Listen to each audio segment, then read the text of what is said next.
Puji Tuhan kita berjumpa kembali Bapak, Ibu, dan Saudara. Atas perkenan Tuhan, pertolongan Tuhan, kita belajar bersama kembali sebuah kesempatan yang istimewa Tuhan berikan kepada kita. Mari kita berdoa. Bapa di surga, terima kasih. Selagi nafas hidup Engkau berikan kepada kami menghargai Tuhan, kami menghormati Engkau, dan kami menghormati sabda Engkau, karena Engkaulah yang memberikan sabda ini sebagai wahyu, penyataan yang khusus bagi kami. Kami menghormati dan kami rindu dengan semakin kami mengenal Engkau secara akrab, secara intim, semakin juga kami mau hidup sesuai dengan kehendak Engkau, sehingga kami memuliakan Engkau Tuhan, itulah tujuan hidup kami. Terima kasih. Di dalam nama Tuhan Yesus kami berdoa. Amin. Bapak, Ibu, dan Saudara, kita sangat bersyukur di akhir dari perjalanan kita membahas 5 kitab Musa, yaitu Kejadian, Keluaran, Imamat, Bilangan, dan Ulangan. Kita sudah menyelesaikan dalam pertemuan yang terakhir dan kita akan masuk di dalam satu kitab yang sangat istimewa, kitab Yosua. Di dalam Ulangan bagian yang terakhir itu disebutkan begini, di pasal 34 ayat yang ke-9. Dan Yosua bin Nun penuh dengan roh kebijaksanaan, sebuah kata yang bagus ya, roh kebijaksanaan sebab jadi ada mengapa Yosua mendapatkan roh kebijaksanaan sebab Musa telah meletakkan tangannya ke atasnya. Jadi ada penumpangan tangan di mana di hadapan Tuhan, di dalam, eee, pengaturan Tuhan, Musa diperintahkan untuk me men meneruskan ya, menyampaikan tongkat kepemimpinan atas bangsa Israel itu kepada Yosua. Dan, sebab itu orang Israel mendengarkan dia dan melakukan seperti yang diperintahkan Tuhan kepada Musa. Jadi otoritas dari Musa itu tetaplah tidak akan tergantikan. Musa adalah pemimpin yang pemimpin karismatik yang penuh dengan pesona, wibawa. Bahkan apapun yang terjadi, yang Musa lakukan adalah bersujud di hadapan Tuhan, Tuhan yang membela. Jadi kegentaran terhadap Tuhan itulah yang membuat orang Israel menaruh hormat dan Ten tentu tidak semua. Di dalam perjalanan kita lihat ada begitu banyak kelompok-kelompok yang, individu-individu yang menentang dengan berani. Tetapi akhirnya pada masa di mana Tuhan menyatakan, "Musa, selesai tugasmu." Kemudian Musa mati dan Yosualah yang melanjutkan. Dan suksesi itu, proses pemindahan itu bagus karena Tuhan sudah mengatur sedemikian rupa. Di depan para pemimpin tua-tua, eee ketua pemimpin setiap suku dan semua orang Israel, Tuhan sudah me men menetapkan Yosua yang akan melanjutkan kepemimpinan. Jadi orang Israel mendengarkan dia dengan baik.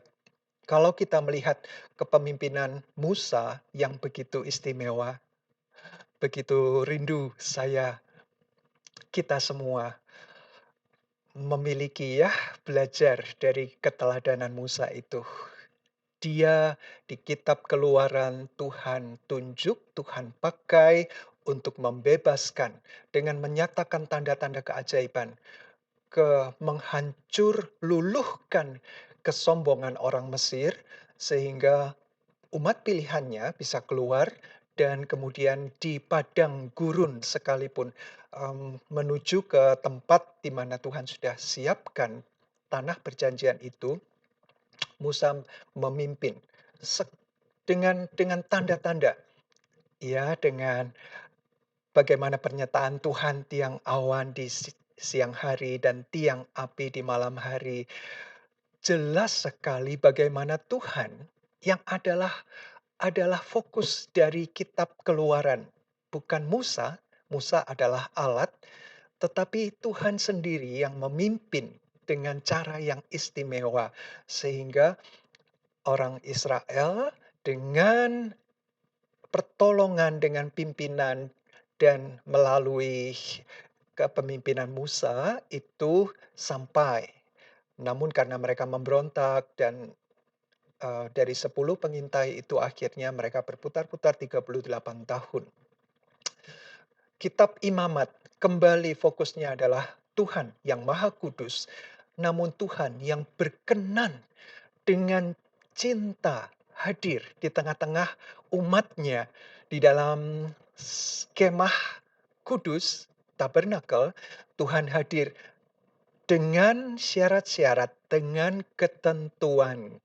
Nah, ritual yang Tuhan sampaikan melalui kitab Imamat dengan pusat bahwa dalam keberdosaan, dalam kesalahan itu bisa diampuni. Hubungan dengan Tuhan bisa dipulihkan melalui darah. Merujuk kepada Tuhan Yesus Kristus yang memberikan nyawa darahnya untuk menebus umat pilihannya. Dan kemudian dilanjutkan dengan bilangan, ya sebuah nama yang sebenarnya tidak menunjukkan isi, itu hanya menghitung di bagian awal dan di akhir saja. Jadi ada angka-angka itu di awal dan di akhir sensus penduduk. Tetapi di perjalanan itulah begitu banyak pergulatan, pergumulan dan wow, kalau kita kembali menengok apa yang sudah kita baca, kita bahas, luar biasa. Musa seperti berada di roller coaster, dihargai tetapi juga dihempaskan, tidak dianggap kepemimpinannya. Mereka mau kembali ke Mesir karena di sana lebih enak menurut mereka. Enak zamanku toh, gitu katanya. Jadi ingat apa yang istimewa pada masa lalu. Sampai akhirnya generasi yang keluar dari Mesir. Habis 20 tahun ke atas, tidak ada sisa kecuali Yosua dan Kaleb. Karena dua pengintai ini yang menyatakan kebenaran firman Tuhan. Yang dengan teguh berdiri atas perjanjian dan pengalaman. Apa yang sudah Tuhan lakukan, ini tinggal selangkah lagi yang sudah Tuhan lakukan di Mesir dan dalam perjalanan. Itu Tuhan juga akan lakukan bagi bangsa-bangsa yang akan ditaklukkan. Walaupun itu besar dan begitu mengerikan dan apapun itu. Tetapi karena ya merekalah akhirnya yang boleh masuk. Musa pun tidak. Bagaimana penyertaan Tuhan, fokusnya adalah Tuhan yang membela. Dan kitab Ulangan, apa yang Musa sampaikan di akhir hidupnya di usia 120 tahun, kembali berfokus pada Tuhan, apa yang Tuhan sudah karyakan dan apa yang Tuhan sudah s titahkan, ya perintahkan. Ini generasi yang dulu waktu di Sinai itu 20 tahun ke bawah. Jadi perlu diulang kembali dan apalagi yang lahir dalam perjalanan di padang gurun, mereka belum tahu walaupun itu sudah disampaikan lisan, mungkin sebagian tertulis dan ada 2 loh batu, tetapi tetap Musa bertanggung jawab sebagai pemimpin yang yang mendengar langsung dari Tuhan, apa ketetapan dan aturan yang Tuhan mau bagi umat pilihannya. Musa sampaikan sekali lagi dengan konteks yang baru dan tidak serta-merta mengulang apa yang sudah disampaikan dulu, tidak.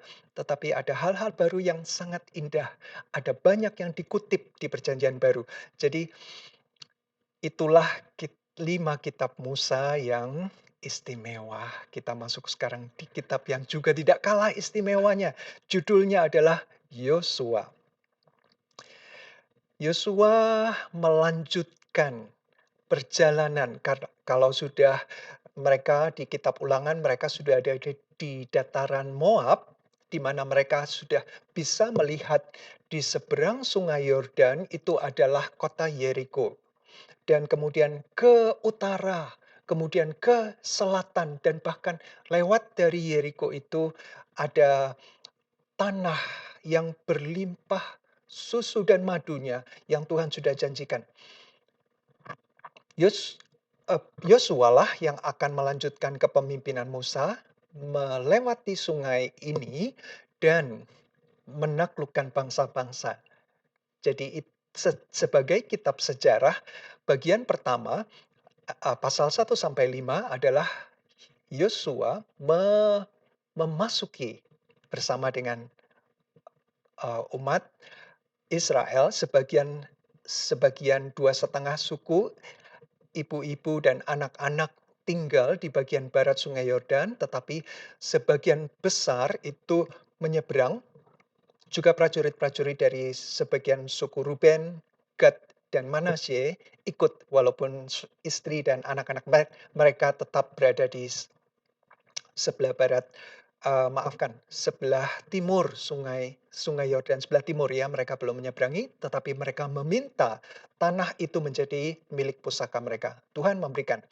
Jadi para pahlawannya, prajurit dari Ruben, Gad, dan setengah Manasye itu menyeberang untuk membantu saudara-saudaranya menaklukkan 9,5 suku yang lain, menaklukkan bangsa-bangsa yang tinggal di tanah Kanaan itu. Sampai mereka menduduki. Jadi masuk, kemudian menaklukkan, dan kemudian membagi-bagi hak waris mereka. Ya, milik pusaka mereka, wilayah kediaman setiap suku bangsa berdasarkan jumlah populasi mereka masing-masing.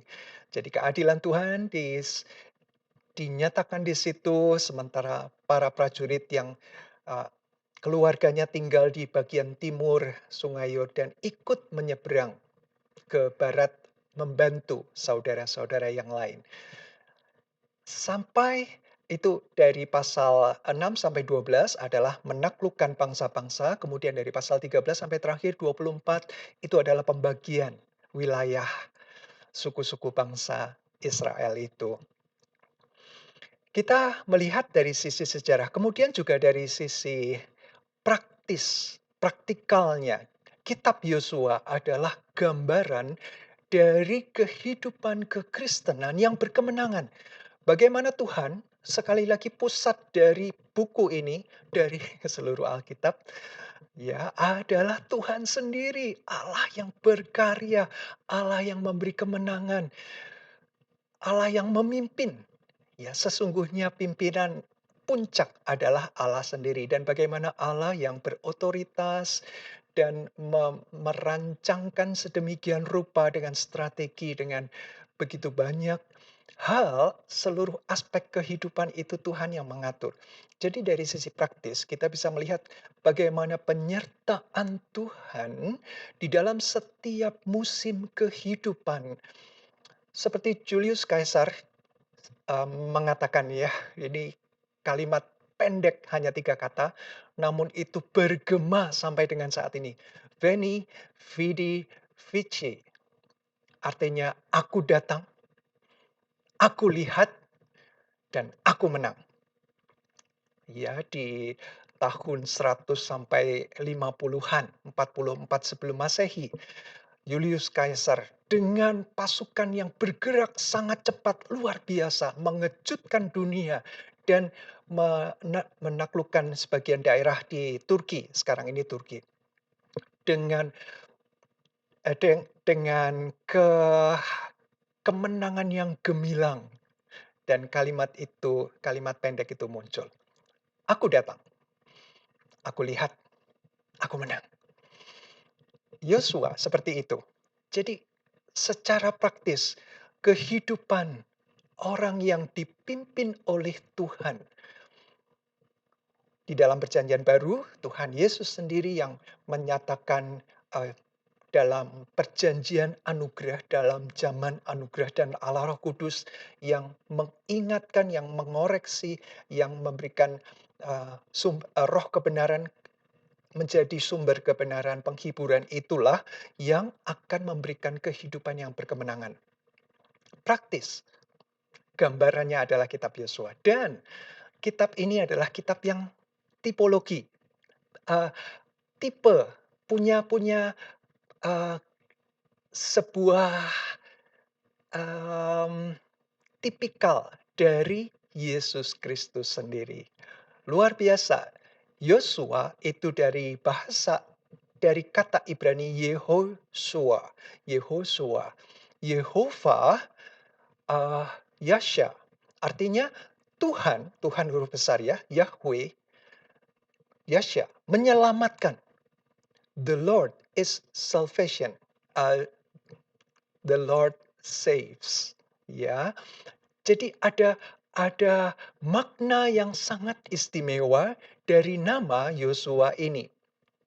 Dulu orang tuanya memberi nama Hosea, kemudian oleh Musa diganti Yosua, Yehoshua, dan kemudian di dipendekkan menjadi Yeshua, Yeshua, dan itulah nama Yesus. Nama Ibrani ya, Yeshua, kemudian di dalam bahasa Yunani Yeshua itu diterjemahkan Yesus. Yesus pakai I, Yesus. Ya, makanya di salib itu ada tulisan INRI begitu. Ya, Yesus, raja orang Yahudi. Eee, menyatakan bahwa nama Yosua, Allah, Tuhan menyelamatkan, itu adalah nama Yesus. Nama yang dipakai sama, satu dalam bahasa Ibrani, satu dalam bahasa Yunani. Sehingga kita lihat ada ya kitab yang bernama Yesus. Ya ada, yaitu Yosua. Sebuah tipikal dari bagaimana Yesus memimpin, e em, memberi kemenangan, menaklukkan. Yesus datang, Yesus hadir, Yesus tinggal bersama sebagai manusia ya, yang pangeran putra mahkota surgawi itu duduk bersama, makan bersama, melayani bahkan orang-orang yang terbuang dari masyarakat pada zaman itu. Dan itulah yang Yesus lakukan dan Yesus memberi kemenangan demi kemenangan dengan cara memberikan hidupnya secara total dengan tuntas. Salib itulah bukti kemenangan, pengorbanan yang sempurna yang dicatat di dalam kitab Imamat, pengorbanan dengan darah sampai dengan tetes darah terakhir dari sang anak domba yang sempurna. Itulah yang memberi kemenangan dan itulah yang dicatat sebagai tipikal dalam kitab Yosua ini. Mari kita masuk ke bagian ayat 1. Sesudah Musa hamba Tuhan itu mati. Nah, ini penting. Satu anak kalimat pertama menunjukkan bahwa kepemimpinan Musa sudah selesai. Musa sang ah, pemimpin legendaris, epik, tidak ada duanya karena di ulangan itu di bagian terakhir ayat yang ke-10, seperti Musa yang dikenal Tuhan dengan berhadapan muka, tidak ada lagi nabi yang bangkit di antara orang Israel. Dalam hal segala mujizat, tanda ya, dan kemudian dalam segala perbuatan kekuasaan dan segala kedahsyatan yang besar. Itu yang begitu berwibawa, yang luar biasa sabar lembut hatinya itu. Digantikan dengan orang lain. Jadi kata ini menunjukkan sudah era, periode kepemimpinan Musa selesai. Namun tongkat kepemimpinan yang dari Tuhan itu dilanjutkan. Itu penting supaya tidak ada kultus individu Musa yang begitu hebat itu terus disembah kemudian di menjadi, mmm, standar patokan, ya sangatlah menjadi beban yang berat bagi penerus ketika yang sebelumnya itu adalah tokoh yang karismatik, sangat susah. Tetapi dikatakan Musa mati, selesai, periodenya selesai. Namun dalam perjalanan 40 tahun Musa sejak keluar dari Mesir, itu sudah menjadi mentor yang baik bagi Yosua. Yosua selalu ada di dekat Musa. Ketika naik ke Gunung Sinai, Yosua menemani. Ketika di dalam perjalanan, Yosua siap. Ketika berperang, Yosua adalah jenderal perangnya. Eee, tangan kanan dari Musa. Jadi apa yang Musa dapat dari Tuhan, kalau Musa mau bercerita, mau curhat, maka Yosualah orangnya. Apalagi ketika Harun sudah meninggal, maka Yosua, karena Musa tahu bahwa Yosua yang akan melanjutkan tongkat kepemimpinan, maka ada banyak hal-hal yang disampaikan, terutama adalah tentang Tuhan, bagaimana ketundukan, bagaimana penghormatan, kesungguh hatian, Yosua itu penting di dalam kepemimpinan. Jadi era itu selesai, orang pekerja dari Tuhan bisa berganti, bisa meninggal, tetapi pekerjaan Tuhan tetaplah berjalan sesuai dengan rencananya. Firman-Nya yang mengatur, menentukan, dan yang membuat, selanjutnya suksesi, mmm, pemindahan kekuasaan itu, kepemimpinan itu terus berjalan. Firman Tuhan, kehendak Tuhan tidak pernah berhenti.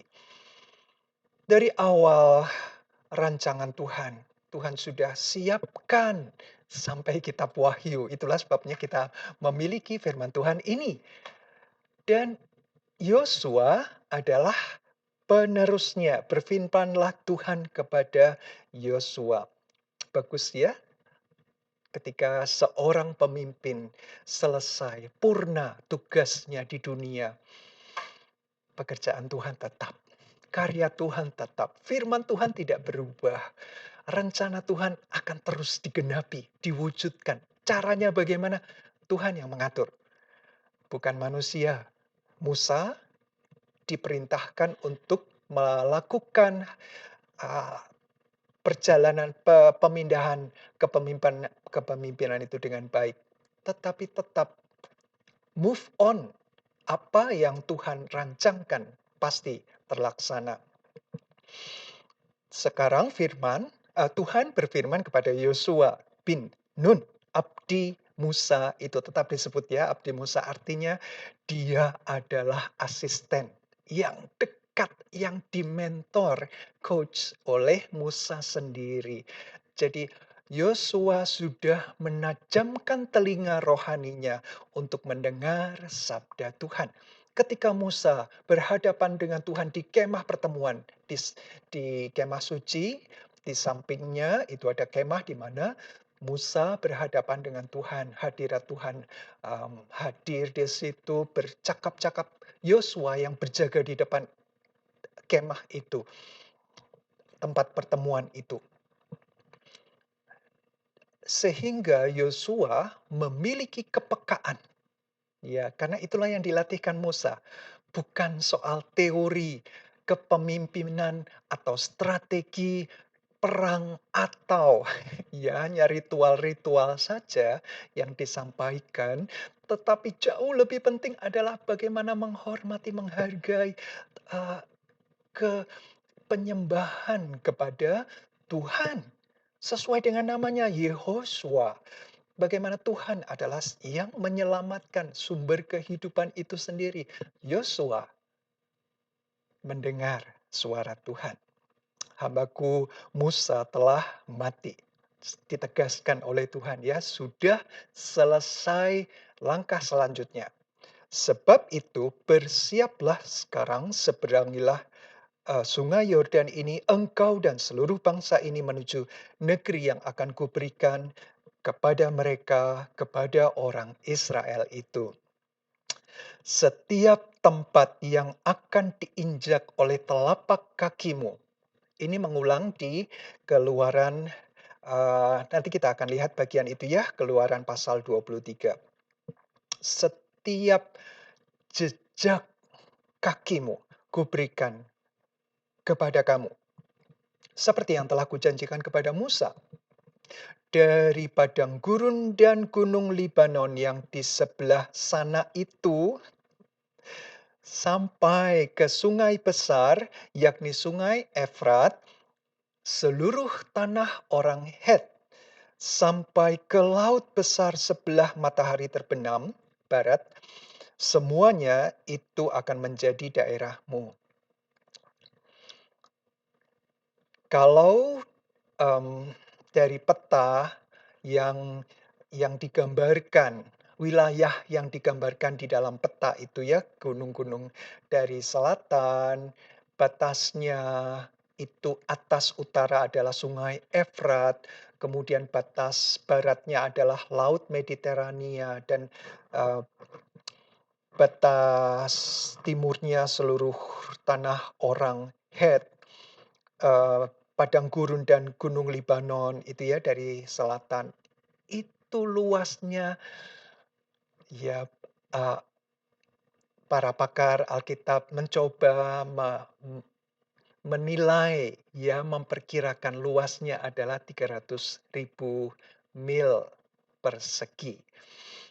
Sedangkan tanah yang diinjak, yang menjadi bagian pada zaman itu, pada zaman keemasan kerajaan Israel, yaitu Daud, raja di bawah kekuasaan Raja Daud dan Salomo, paling luas adalah 30.000 mil persegi, hanya sepersepuluh, karena langkah kakinya sampai di situ. Padahal yang Tuhan siapkan begitu besar. Namun karena langkah kakinya tertahan, jejak keyakinan imannya hanya sampai di sepersepuluhnya, maka itulah daerah mereka. Ya, artinya artinya sebenarnya Tuhan menyiapkan banyak hal. Kalau kita melihat hal yang praktis, bagaimana di dalam kehidupan kita, perjalanan kehidupan kita, ada banyak yang Tuhan sudah siapkan. Kalau nanti kita baca ke kondisi kita, ke hati kita disiapkan seperti Yosua ini, maka akan lebih banyak lagi ya jejak, makna, dampak dari kehidupan kita. Tetapi karena lebih banyak ego kita dan seterusnya, mari kita lihat dulu Keluaran pasal 23 ayat 29 sampai 30. Demikian firman Tuhan. Aku tidak akan menghalau mereka dari depanmu dalam 1 tahun, supaya negeri itu jangan menjadi sepi dan segala binatang hutan jangan bertambah banyak melebihi engkau. Sedikit demi sedikit aku akan menghalau mereka dari depanmu sampai engkau beranak cucu sedemikian hingga engkau dapat memiliki negeri itu. Aku akan menentukan batas daerahmu dari Laut Teberau sampai Laut Filistin dan dari padang gurun sampai Sungai Efrat. Sebab aku akan menyerahkan penduduk negeri itu ke dalam tanganmu sehingga engkau menghalau mereka dari depanmu. Itu yang tadi dikatakan luasnya sekitar 300.000 mil persegi. Tetapi Tuhan sampaikan di sini, sedikit demi sedikit ya, ada proses. Langkah kaki itu tidaklah dengan cepat terbang. Tidak, Tuhan tidak mau secepat burung yang terbang, tetapi sepasti kaki melangkah di dalam iman. Itu yang Tuhan sampaikan dan ada proses. Dan Tuhan memberikan waktu 1 tahun supaya tidak terlalu cepat mereka menduduki daerah itu, tetapi step by step. area demi area. Tuhan mau dengan sedikit kita bertanggung jawab. Dan Tuhan melatih untuk mendapatkan yang selangkah ini ada usaha. Tuhan memberi kemenangan, ya. Tuhan memberi kekuatan, strategi, dan hikmatnya, ya. Tetapi kita melangkah. Kita yang melangkah, bukan Tuhan. Karena Tuhan sudah memberikan rancangannya, Tuhan sudah berikan kekuatan, kesehatan kepada kita, kelengkapan dalam tubuh kita, pikiran kita, hati kita, kehendak kita. Tuhan mau kita melangkah, ada proses di dalam, ada bagian kita untuk bersinergi dengan Tuhan, berkoordinasi. Tuhan sampaikan, "Ini yang sebesar ini aku siapkan." Tergantung langkahmu, seberapa engkau di dalam iman melangkah, menepati kehendak, mengikuti rencana Tuhan.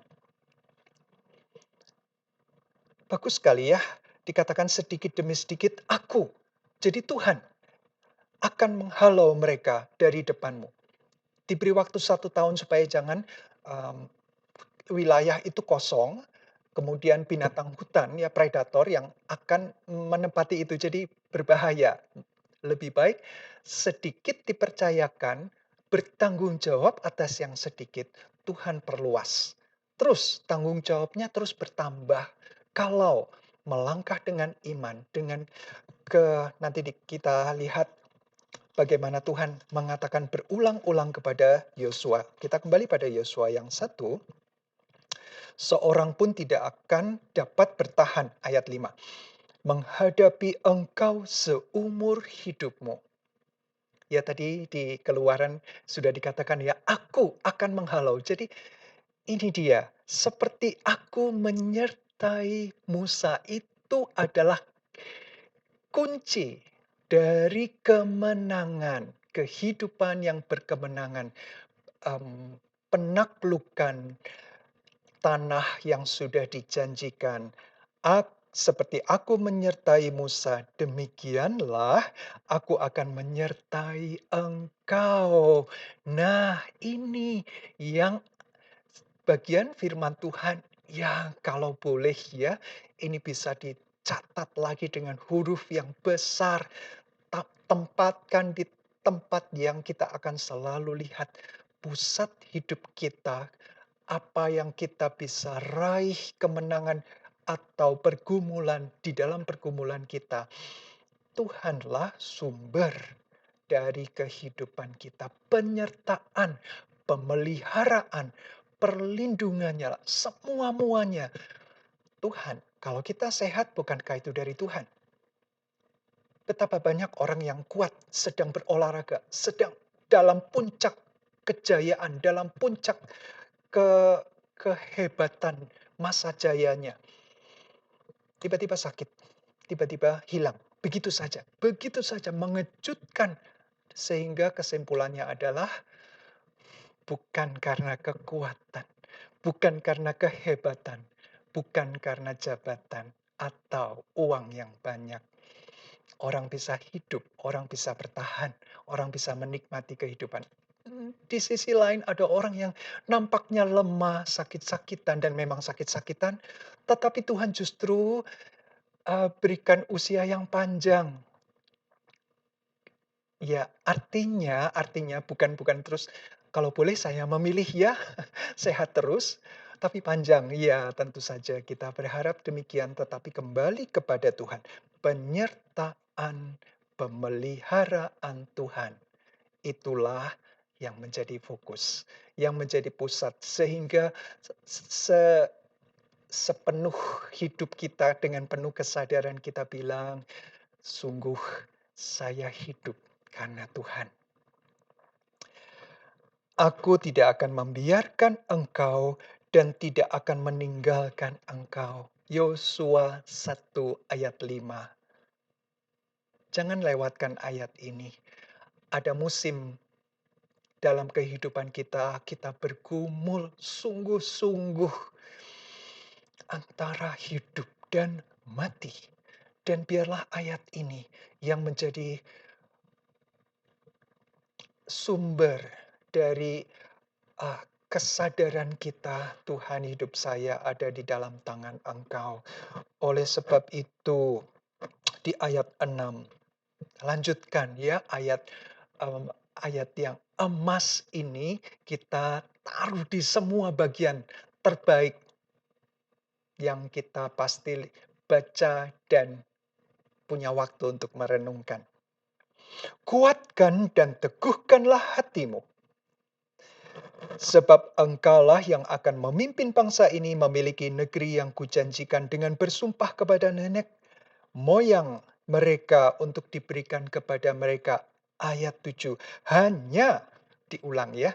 Kuatkan dan teguhkanlah hatimu dengan sungguh-sungguh.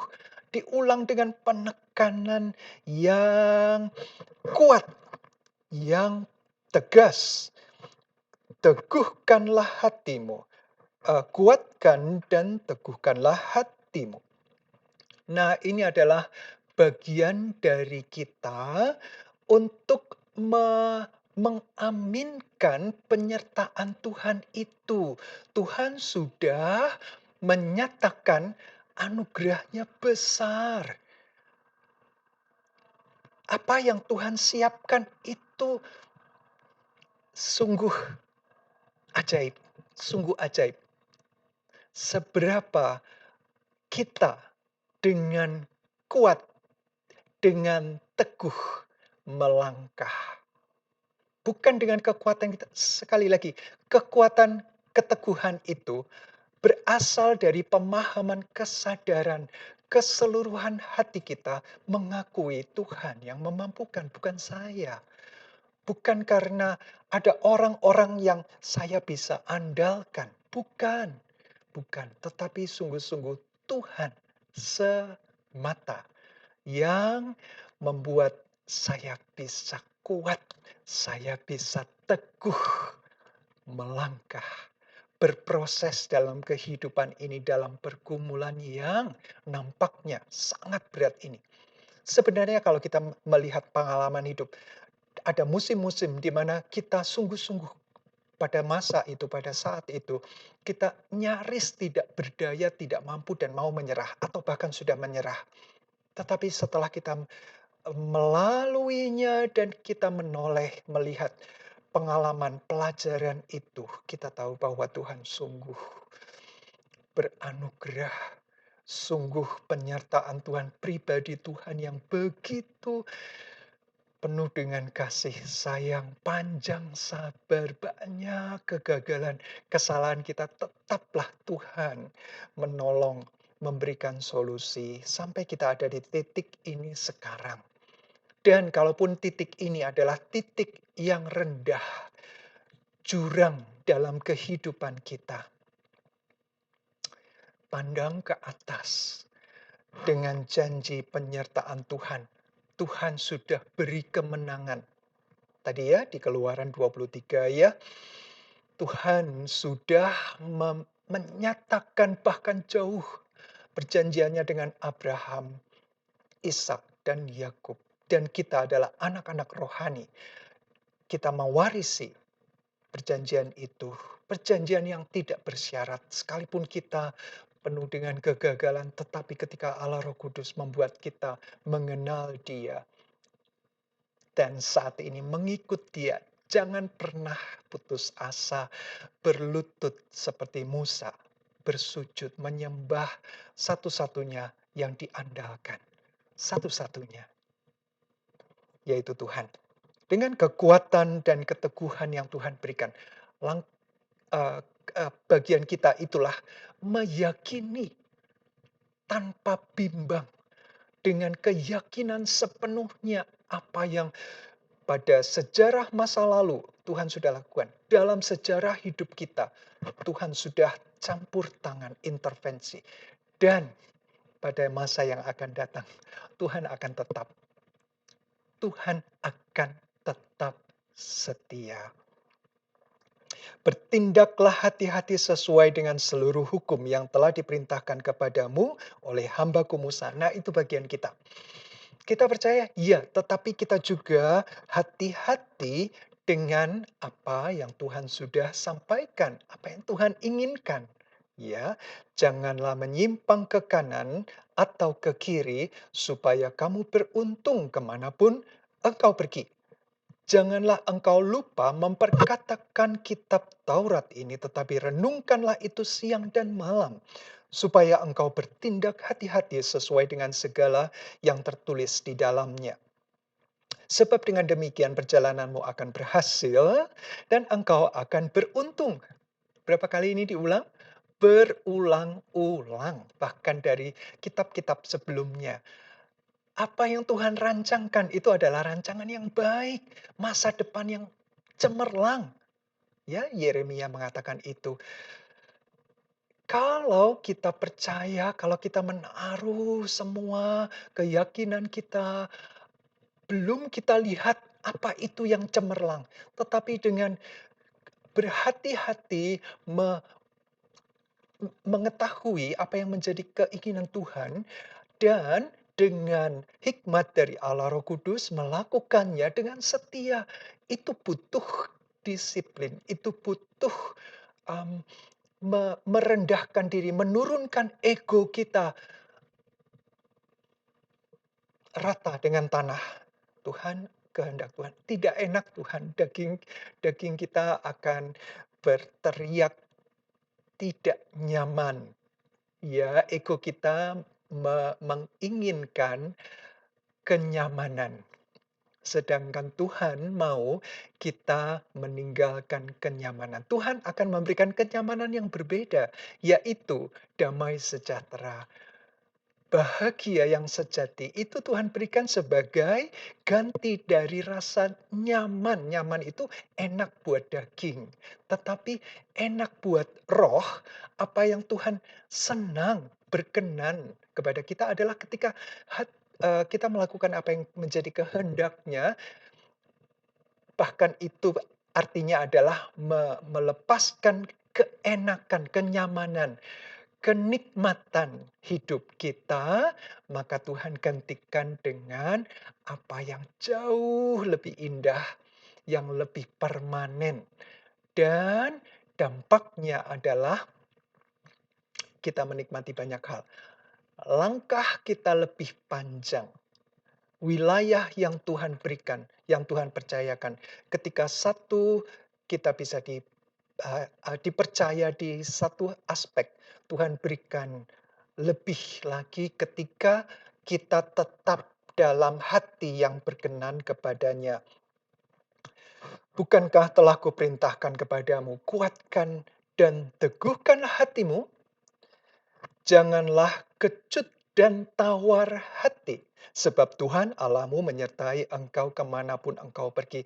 Wow, dari ayat-ayat ini ya firman Tuhan kepada Yosua, Yosua 1 sudah dibuka dengan bagaimana sebenarnya tipologi ya, tipe bagaimana Kristus telah melakukan hal ini.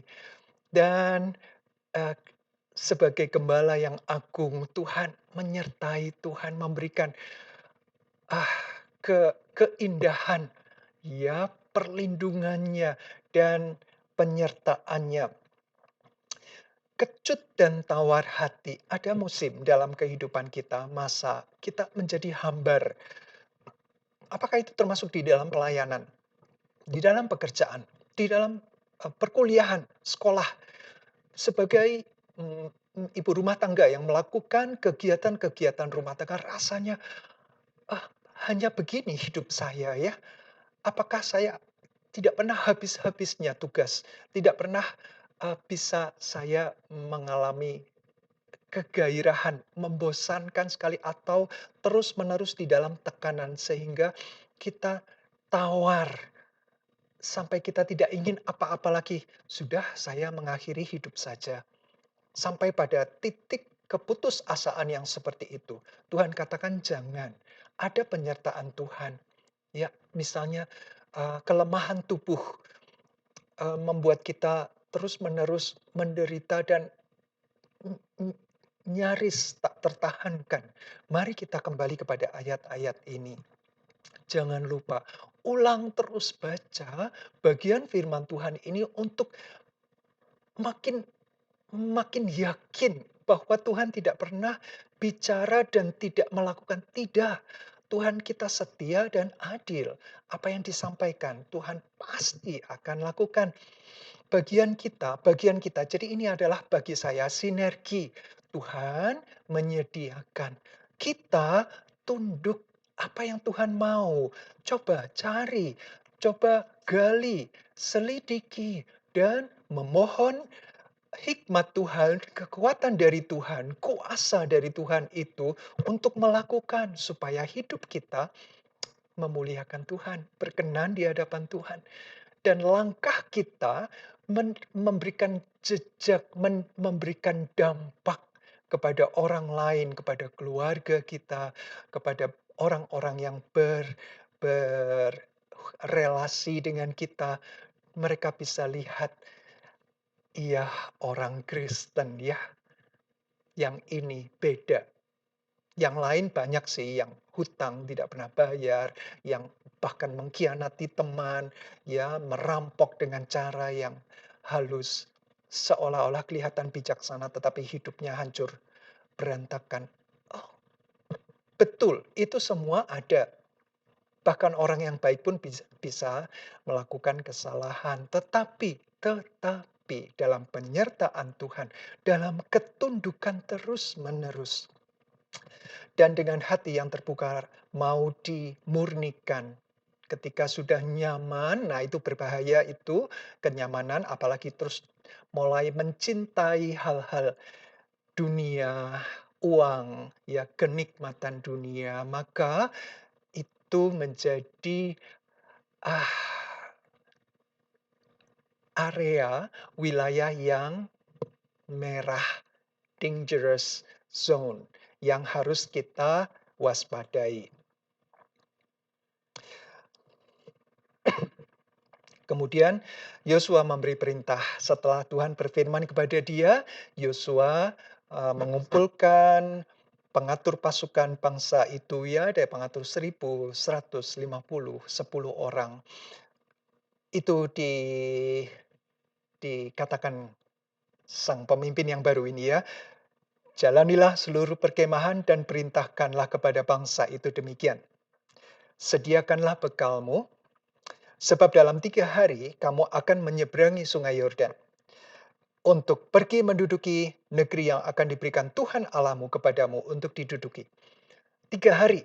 Jadi setelah Musa selama beberapa waktu, beberapa minggu, itu menyatakan khotbah terakhirnya, petuah, pengalaman, dan keputusannya, pilihlah Tuhan. Ya, kemudian Yosua, karena Musa mati, Yosua melanjutkan, sekarang 3 hari. Wow, 3 hari. Itu semua langsung mempersiapkan diri, karena mereka sudah di dataran Moab, itu sudah cukup lama, berapa minggu mungkin. Jadi mereka mulai berkemas lagi. Berkemas, siap, sebentar lagi kita akan menyeberangi sungai Yordan. Bagaimana caranya? Nanti kisahnya. Tetapi siap, bekalnya dalam perjalanan, itu seperti ketika mereka di padang gurun. Belum tentu mereka langsung menikmati, karena mereka, para prajurit harus berperang dulu, menaklukkan bangsa-bangsa yang tinggal di negeri Kanaan itu. Jadi siapkan, Tuhan sudah memberikan, mengaruniakan ini ya, kepada Ruben, Gad, dan setengah suku Manasye yang mereka meminta daerah timur dari Sungai Yordan, mereka sudah diberikan wilayah pusaka mereka, milik pusaka mereka oleh Musa pada saat itu. Tetapi prajurit-prajuritnya tetap harus, seperti yang kalian sudah janji kepada Musa, maka sekarang tepati. Ikutlah dengan saudara-saudaramu menyeberang Sungai Yordan, sementara istri dan anak-anak tinggal di sini. Buatlah ya mereka aman, per per perlindungan, tempat-tempat perlindungan di kota-kota mereka, kemudian para prajurit ikut berperang. Tuhan Allah akan memberikan keamanan kepadamu, memberikan kepadamu negeri ini. Anak perempuan dan anak-anak engkau akan dijaga. Ya, tetapi kamu para pahlawan yang gagah perkasa haruslah menyeberang bersama. Tolong mereka sampai Tuhan mengaruniakan keamanan kepada saudara-saudaramu seperti kepada kamu juga. Dan kemudian, eee, mereka dengan segala hormat. Nah, ini bagus. Jadi apa yang rasa hormat mereka kepada Musa, pemimpin sebelumnya, mereka juga nyatakan kepada Yosua, "Segala yang kau perintahkan kepada kami, akan kami lakukan, dan kemanapun kami akan kau suruh, kami akan pergi. Sama seperti kami mendengarkan, perintah Musa, demikianlah kami akan mendengarkan perintahmu." Iya, itulah akhir dari pasal 1. Pasal yang penuh dengan mutiara yang istimewa, jangan lupakan Yosua pasal 1. Itulah gambaran, sekaligus itulah kehidupan yang praktis, kehidupan kekristenan yang berkemenangan dimulai dari Yosua pasal 1 ini. Penyertaan Tuhan, fokusnya adalah Tuhan. Prioritasnya adalah Tuhan. Dialah sumber kemenangan. Kehidupan kekristenan yang berkemenangan. Sumbernya dari Tuhan, bukan dari banyaknya hafalan kita akan firman Tuhan. Tahu semua kalau kuis Alkitab saya paling bagus, bukan. Sama sekali bukan. Tetapi bagaimana itu dapat, mmm, menjadi bagian terintegrasi dalam kehidupan iman kita. Di dalam musim apapun sekalipun, ya kita saat ini ada di dalam musim yang nyaman nyaman dalam arti tidak ada pergumulan yang berarti, hanya ya keputusan kecil-kecil saja yang teratur, yang, tidak ada sesuatu yang besar terjadi. Tetaplah waspada, tetaplah jangan sampai kita lupa. Kenyamanan itu tidak membuat kita lalu menjadi malas, tidak punya disiplin di dalam kerohanian kita, menjadi kita mulai bisa, ya coba-coba inilah, lihat dunia malam, lihat pergaulan, lihat media sosial yang tidak benar, yang akhirnya mempengaruhi kita untuk jauh dari Tuhan. Pasal 2. Nah, menarik apa yang Yosua lakukan. Yosua bin Nun dengan diam-diam, tanpa pemberitahuan kepada para pemimpin suku bangsa atau para pemimpin pasukan atau bahkan kepada semua orang Israel. Bukan, diam-diam melepas dari Sitim 2 orang pengintai.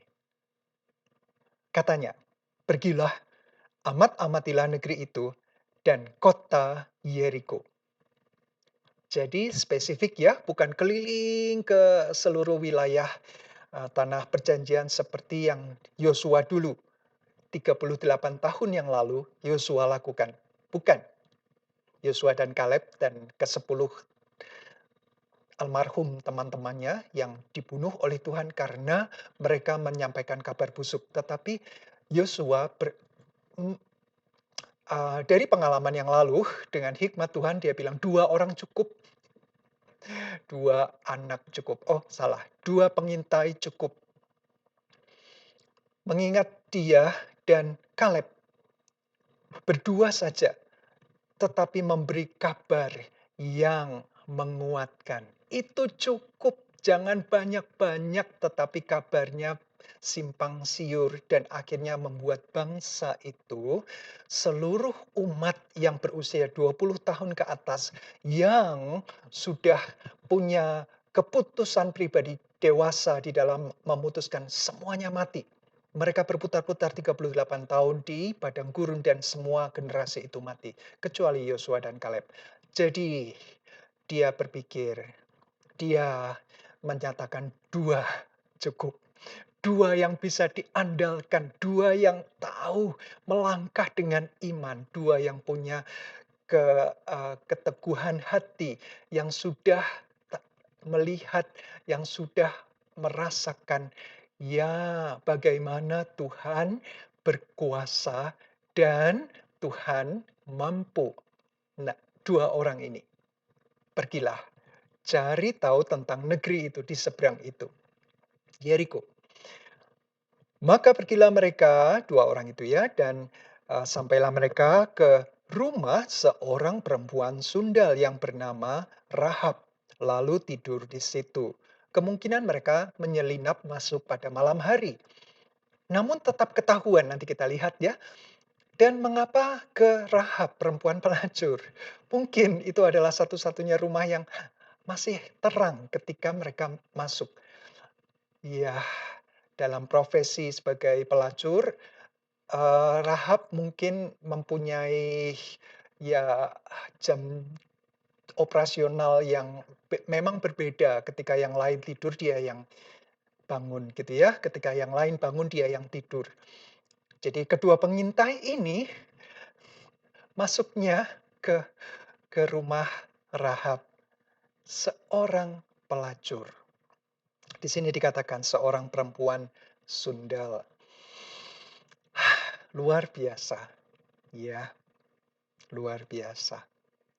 Nama Rahab di Perjanjian Baru muncul 2 kali. Yang pertama adalah sangat istimewa tempatnya, sebagai nenek moyang dari Yesus yang dari Nazaret itu. Hanya ada 3 nama perempuan yang muncul di dalam silsilah Yesus Kristus. Yesus yang dari Nazaret itu. Yesus, nama Yesus Yesua itu banyak. Nah, Yesus yang mana? Yesus yang dari Nazaret. Ya, dan itu silsilahnya ada muncul nama Rahab. Dan yang kedua, ada di dalam sebuah prasasti. Prasasti apa itu? Pahlawan iman. Dan itu ada di dalam Ibrani pasal 11 ayat 31. Tidak bisa tidak, saya akan membacakan kepada Bapak Ibu karena meyakinkan kita bagaimana seorang yang titik-titik ini masuk dalam daftar orang atau pahlawan iman. Karena iman, maka Rahab, perempuan sundal itu, pelacur itu, tidak turut binasa bersama-sama dengan orang-orang durhaka. Padahal pelacur itu durhaka, sundal, berjinah, membuat laki-laki tercemar, ya, menjadi sumber konflik di dalam rumah tangganya. Karena ia telah menyambut pengintai-pengintai itu dengan baik. Penulis surat Ibrani mencantumkan nama yang sebenarnya nama itu aib ya untuk disebutkan ya bagi orang-orang Israel. Mungkin bagi penduduk di kota Yeriko, orang Kanaan itu adalah sebuah hiburan malam biasa. Tidak ada yang istimewa karena memang mereka, kehidupan moral mereka rendah sekali. Tetapi yang rendah itu salah satunya Tuhan pakai. Nah, ini dia yang Yesus lakukan ketika Yesus melangkahkan kakinya di dunia ini, berjejak di tanah Palestina pada saat itu. Yang Tuhan cari adalah orang-orang yang berdosa, para pelacur, bahkan yang satu sudah ditangkap, dihadapkan pada Yesus, dan orang-orang siap menghakimi dia. Yesus duduk di tanah dan menulis sesuatu. Biarkan mereka berteriak-teriak. Apa jawabanmu, guru? ini sudah melakukan, sudah melanggar dan hukumannya adalah dilempari batu. Yesus tetap menulis dan akhirnya Yesus berdiri dan berkata, "Baik." Ya, dalam pemahaman saya ya, maafkan, tidak persis sama. Mari kita ikuti hukum Taurat, hukum Musa yang berjinah dihukum, dilempari batu sampai mati. Baik, siapa yang tidak berdosa, lempari.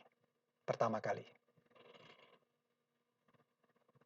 Pembelaan kepada orang-orang yang tulus hati, yang tahu saya orang berdosa dan saya butuh keselamatan. Rahab punya pemikiran, konsep yang seperti itu. Buktinya apa? Kita lihat cerita selanjutnya ya, imannya seperti apa. Di ayat 2 kemudian orang-orang lapor kepada raja di Yeriko, kota yang berbenteng itu. Tadi malam ada orang yang menyelinap masuk. Ya, 2 orang. Mereka adalah mata-mata dari orang Israel yang sudah berkemah di seberang sungai itu untuk menyelidiki negeri ini. Maka Raja Yeriko menyuruh orang kepada Rahab. Nampaknya laporan itu dengan cukup detail mengatakan bahwa pengintai itu masuknya ke rumah Rahab, si pelacur. Dan kemudian diutus untuk memeriksa Rahab dan menyuruh dia keluarkan orang-orang yang masuk. Itu adalah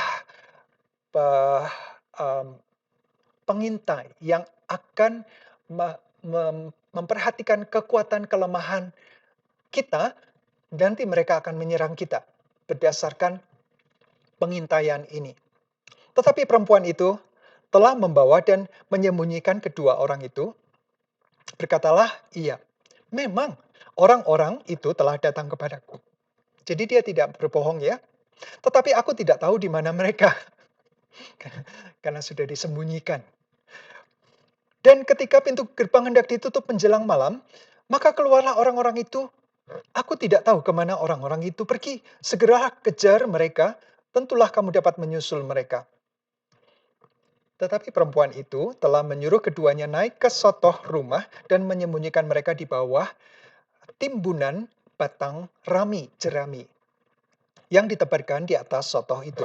Dikeringkan, memang dipakai untuk keperluan mereka sehari-hari. Jadi mereka sembunyi di bawah tumpukan jerami.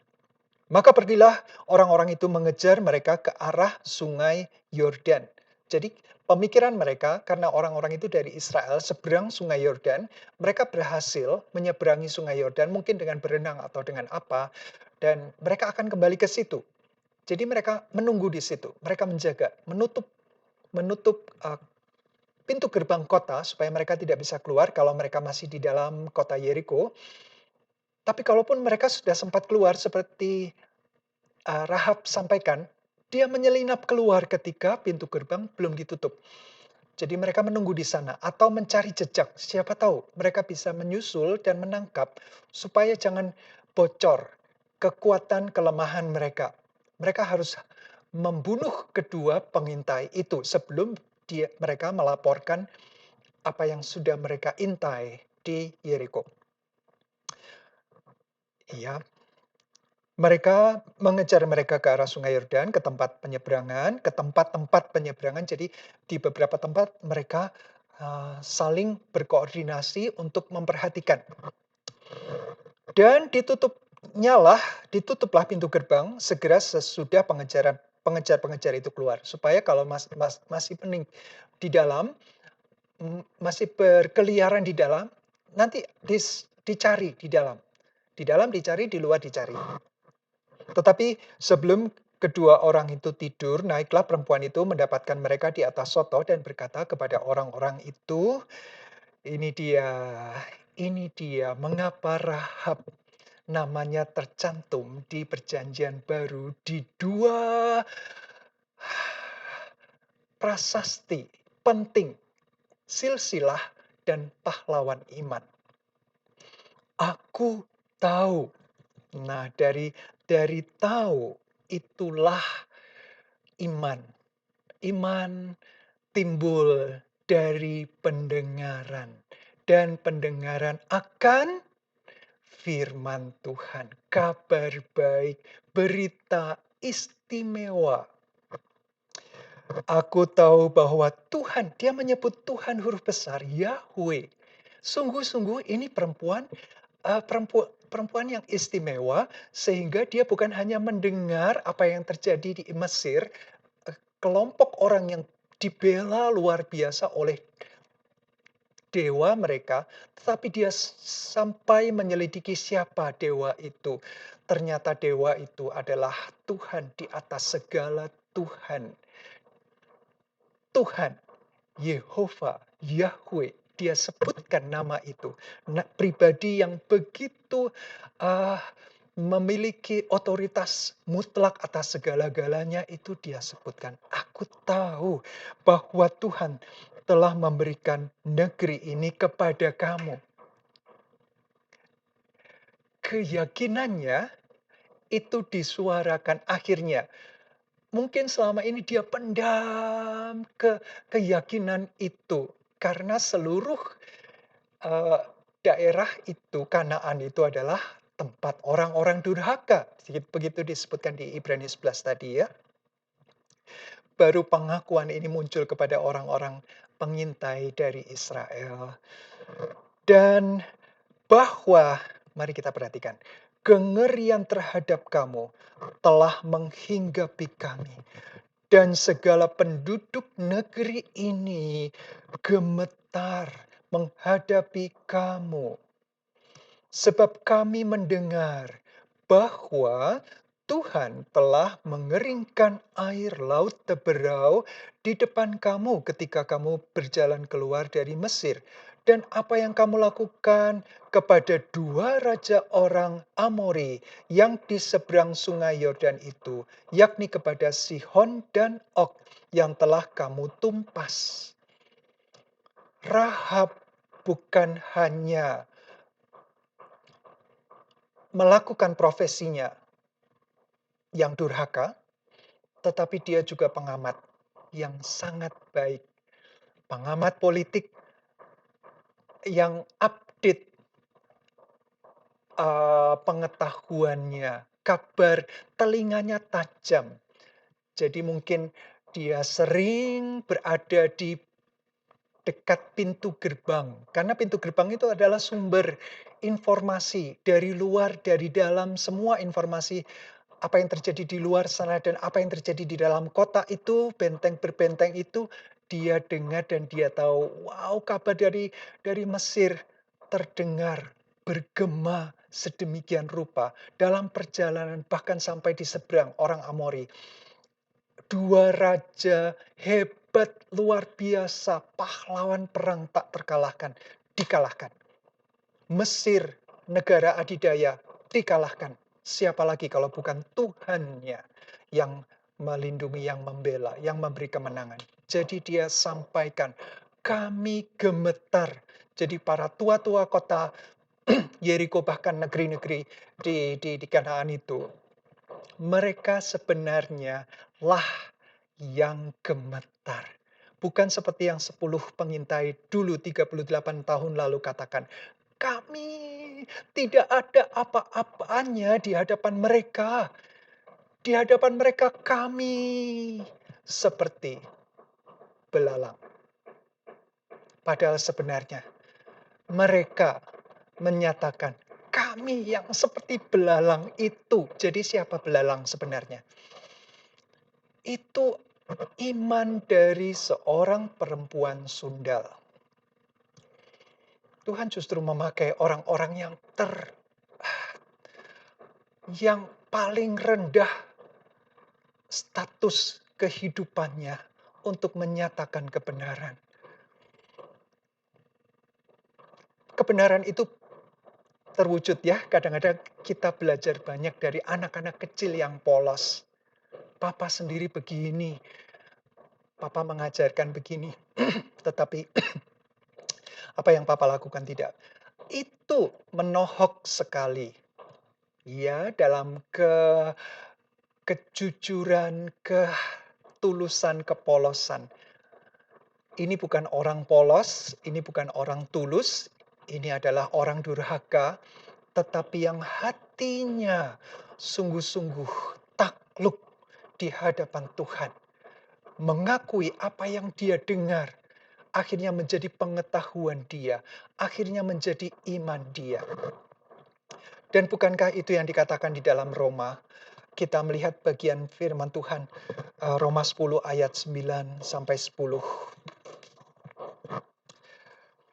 Dikatakan, sebab jika kamu mengaku dengan mulutmu bahwa Yesus adalah Tuhan dan percaya dalam hatimu bahwa Allah telah membangkitkan dia dari antara orang mati, maka kamu akan diselamatkan. Karena dengan hati orang percaya dan dibenarkan. Dan dengan mulut orang mengaku dan diselamatkan. Bukankah Rahab melakukan itu? Apa yang dia dengar menjadi iman dalam hatinya. Hatinya menjadi percaya. Dan itu yang dinyatakan, diucapkan sebagai pernyataan iman. Sebagai kesaksian hidupnya. Bahwa Allah, Tuhan, Yahweh, itulah yang besar. Seperti dua pengintai pada masa itu, Yosua dan Kaleb mengatakan hal yang sama. Allah kita besar penuh dengan kuasa, mereka tidak ada apa-apanya. Perempuan ini juga mengatakan itu. Dan itu adalah kebenaran yang sesungguhnya. Bukan seperti yang 10 pengintai yang membesarkan musuhnya dan menganggap Tuhan kecil. Kalau mereka mengatakan bahwa kita seperti belalang, mereka mendudukkan Tuhan yang begitu, yang berkuasa, berotoritas mutlak atas semuanya itu menjadi Tuhannya belalang yang juga bukan apa-apa. Terlalu kuat orang Kanaan. Dan Tuhan murka. Tetapi kebenaran akhirnya diungkap. Ya, melalui iman dari Rahab. Sekali lagi, orang yang tersia-siakan, orang yang paling dianggap remeh dan tidak bermoral. Justru imannya murni dan tulus ketika bertobat. Kesungguhan hatinya itu berkenan di hadapan Tuhan. Pemungut cukai yang berdoa jauh-jauh di pojok rumah doa itu. Dengan menepuk dadanya dan menyatakan, aku orang berdosa. Seperti yang orang Farisi itu katakan, aku orang yang paling berdosa. Tuhan kasihanilah aku. Berbelas kasihanlah padaku. Dan dia yang pulang dengan dibenarkan. Bukan orang yang menganggap dirinya benar. Dia tetap salah di hadapan Tuhan. Dia sama sekali tidak benar di hadapan Tuhan. Rahab juga seperti itu. Artinya bagi kita yang seperti itu, yang disia-siakan, yang diremehkan, yang direndahkan, tidak dianggap oleh orang lain. Ketika kita datang dengan ketulusan, apa yang kita sudah dengar dari firman Tuhan menjadi bagian kita, menyadarkan kita. Ya, Tuhan justru memilih orang-orang yang tidak berhikmat untuk memalukan orang-orang yang berhikmat. Tuhan pakai orang-orang yang rendah, yang kecil untuk menjadi berharga di matanya. Dan orang-orang yang menghargai orang-orang yang kecil itu. Di dalam penghakiman, Matius 25, maka Tuhan lihat, ketika aku telanjang, ketika aku lapar dan haus, ketika aku di dalam penjara, ketika aku sakit, Engkau datang melawat aku. Oh Tuhan, kapan kami tidak pernah melihat Engkau? Oh, yang kalian lakukan kepada orang-orang yang paling kecil, Kau sudah lakukan untuk aku. Itu pelajaran pertama bagi kita. Jangan pernah merendahkan, meremehkan orang sekalipun dia remeh di hadapan orang lain. Yang kedua, dalam kemurnian iman, apa yang didengar, yang menimbulkan iman, dan kemudian dinyatakan confession, ya, pernyataan iman inilah bahwa Tuhan sangat besar, luar biasa. Kami tidak ada apa-apanya, kami gentar, kami tunduk, kami kalah sebelum berperang. Dan itu yang dia sampaikan. Ketika kami mendengar itu, tawarlah hati kami dan jatuhlah semangat. Setiap orang menghadapi kamu, sebab Tuhan Allahmu, ialah Allah di langit di atas dan bumi di bawah. Pernyataan yang wow, ya, pernyataan yang wow. Ungkapan dari hatinya, pernyataan imannya yang sungguh-sungguh tulus. Ya, maka sekarang bersumpahlah kiranya demi Tuhan, dia menyatakan permohonannya. Setelah dia menyatakan imannya dan tindakan nyata menyelamatkan 2 orang pengintai ini, maka dia punya permohonan. Permohonannya adalah, ingatlah kiranya aku dan keluargaku, tolong ketika engkau menaklukkan kota Yeriko ini, tolong selamatkan kami. Selamatkan kami. Permohonan yang sangat masuk akal. Dan 2 pengintai ini menjanjikan, baik, kalau kamu tidak melaporkan kami bisa keluar dengan selamat dan kami kembali, dan ketika kami maju berperang, kami akan ingat engkau, perbuatanmu yang menyelamatkan kami akan sampaikan kepada pemimpin kami dan seluruh pasukan kami supaya kami melindungi kamu, keluarga kamu. Masuklah dalam ruang rumah ini, tinggallah di sini. Jangan ada yang keluar. Kalau ada yang keluar, kalau mereka mati, jangan tanggungkan kesalahan itu atas kami. Tapi kami bertanggung jawab untuk melindungi kamu dan keluargamu di dalam rumah ini. Maka Rahab menurunkan kedua orang itu, pengintai itu, dari jendela rumahnya yang ada di tembok kota, di benteng itu. Diulurkan tali, kedua orang itu turun dan pengintai itu memberikan sebuah tali merah kermisi, pita, mungkin ya, cukup lebar, bisa dilihat dari kejauhan. Itu rumah yang harus dilindungi. Karena itulah rumah yang melindungi kami, 2 pengintai, ketika orang-orang Yeriko mengetahui keberadaan kami dan ingin membunuh kami. Di rumah itulah orang-orang yang telah menyelamatkan, dan orang-orang itulah yang patut diselamatkan. Tanda merah, tanda darah.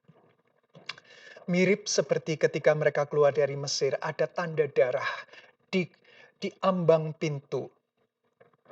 Kiri, kanan, dan di atas. Merah, darah anak domba yang berusia 1 tahun. Dengan tanda itu, malaikat maut pada tulah yang ke-10 yang berjalan mengitari seluruh negeri Mesir tidak masuk dan tidak membunuh anak sulung dari penghuni rumah itu. Dan itulah yang dilakukan ketika prajurit Israel Tuhan telah meruntuhkan tembok Yeriko. Tanda merah itu menjadi keselamatan bagi Rahab. Dan nama itu tercatat sampai seterusnya di dalam kitab kebenaran ini. Di akhir dari pasal 2 dikatakan, kata mereka pengintai ini pulang kembali kepada Yosua dan berkata, "Tuhan Yahweh telah menyerahkan seluruh negeri ini ke dalam tangan kita. Bahkan seluruh penduduk negeri itu gemetar menghadapi kita." Kesaksian dari Rahab disampaikan kembali. Ini yang sesungguhnya mereka menganggap diri mereka belalang. Itu yang Yosua katakan 38 tahun yang lalu sebenarnya kepada orang Israel. Dia merobek bersama dengan Kaleb, merobek jubah. Tidak, kita akan pasti menang. Karena Tuhan kita besar. Tuhan kita perkasa. Mereka bukan apa-apa di hadapan Tuhan. Itulah kenyataannya. Sangatlah bangga kita memiliki Tuhan yang perkasa. Dan Tuhan yang sudah memberi kemenangan kepada kita. Sudah, bagian kita adalah